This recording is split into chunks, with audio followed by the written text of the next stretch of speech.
네, 안녕하세요. 개발할 때 그것이 알고 싶다 시간입니다.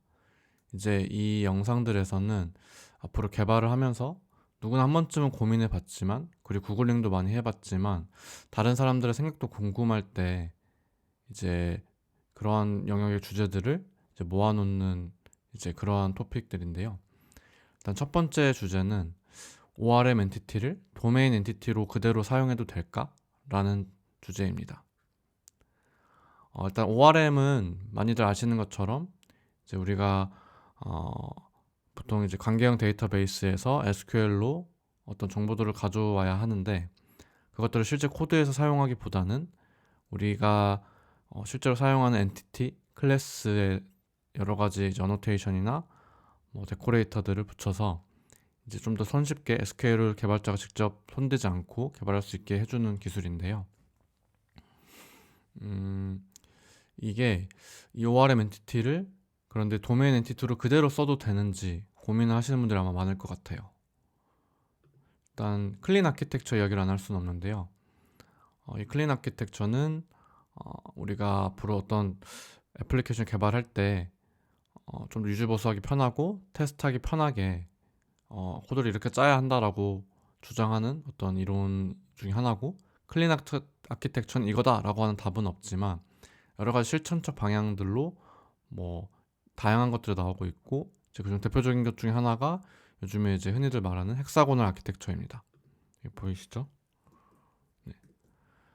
이제 클린 아키텍처는 뭐 그게 뭐인지는, 그리고 어떤 특성을 가지고 있는지는 사실 검색해 보면 바로 나오기 때문에 뭐 이렇게 우리가 개발할 때 이 엔티티라는 영역이 있고, 그리고 유즈 케이스라는 영역이 있는데, 이제 이러한 핵심, 우리 비즈니스 핵심 로직들은 최대한 순수하게 유지를 하고, 이 밖에 어떤 외부 인프라스트럭처 해당하는 영역들이 최대한 이 영역을 침범하지 않도록 코드를 작성할 때 그렇게 하는 것이 어떤 핵심적인 특징 중에 하나인데요.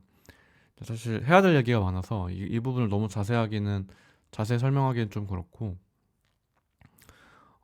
그리고 오른쪽은 이제 이 클린 아키텍처를 실제로 이제 실천하기 위한 여러 가지 방법 중에 하나인 거고, 어, 근데 문제는 이제 그것이죠. 이번 영상에서 얘기하고 싶은 건, 사실 도메인 엔티티라고 하는 건 이제 그 우리가 사용하는 그 언어에 대한 의존성 이외에는 사실 뭐 어떤 기타 기술적인 의존성을 가지면 안 되는데, 사실 ORM이라고 하는 걸 쓰게 되는 순간, 뭐 여러 아까 말씀드린 어노테이션이나 데코레이터들 사용하게 되는 순간, 이제 그 각 ORM 라이브러리들에 대해서 기술적인 의존성을 갖게 되는 거잖아요.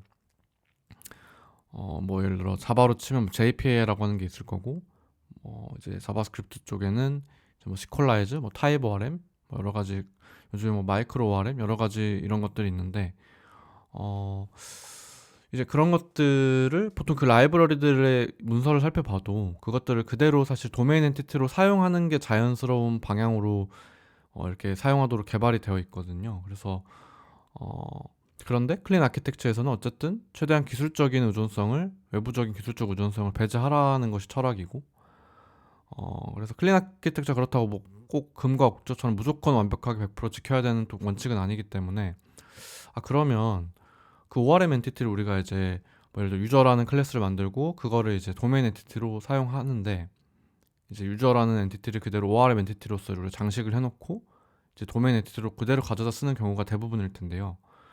그런데 이거를 사실 완벽하게 분리를 하면 얻는 또 이점들이 있을 거란 말이죠. 단점들도 있고. 저는 사실 개발을 할 때, 보통은 이제 굳이 구분하지 않고 그냥 ORM 엔티티를 도메인 엔티티로 쓰는 방식으로 많이 했고, 어, 제가 개인 프로젝트로 분리하는 방식을 사용해 본 적은 있는데, 이제 프로젝트 규모가 크지 않아서인지 뭐 굳이 매퍼 코드를 추가하는 거, 그리고 기술적인 뭐그 라이브러리, ORM 라이브러리에 대한 의존성이 제거된다는 장점,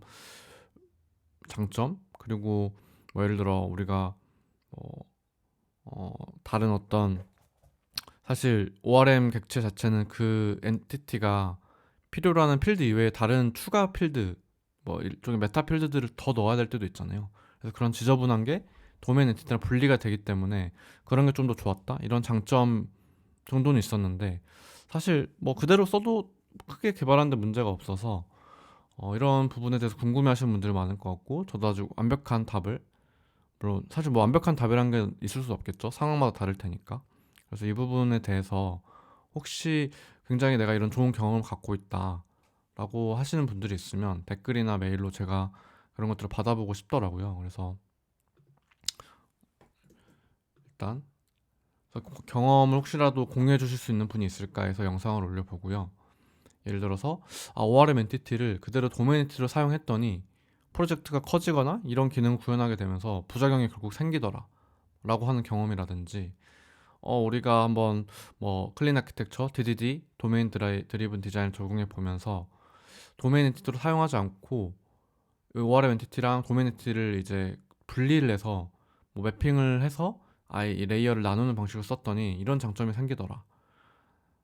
아니 그리고 더 나아가서 이럴 때는 꼭 이 두 개를 분리해야만 하더라 라는 경험.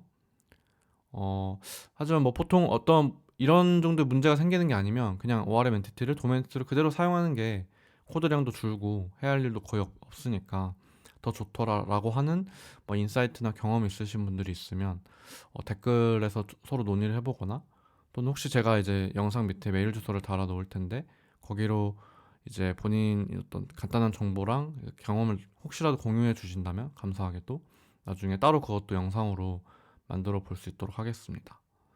어, 저도 항상 뭐 개발할 때마다 이 부분은 고민이 되는 부분이고 이제 어떤 이슈 상황을 그러니까 사실 클린 아키텍처가 뭐 더 보기 좋고 가독성의 측면에서는 사실 불리하는 게 맞는데 이제 그 정도 장단점 말고 정말 어떤 이런 게 큰 문제가 생기더라 어떤 이런 단점 장점이 있더라는 라고 하는 부분을 저도 조금 알고 싶어서 영상을 올리는 거거든요. 그래서 그런 부분에 대해서 좀 귀중한 경험이나 인사이트가 있으시면 공유해 주시면 감사하겠습니다. 네.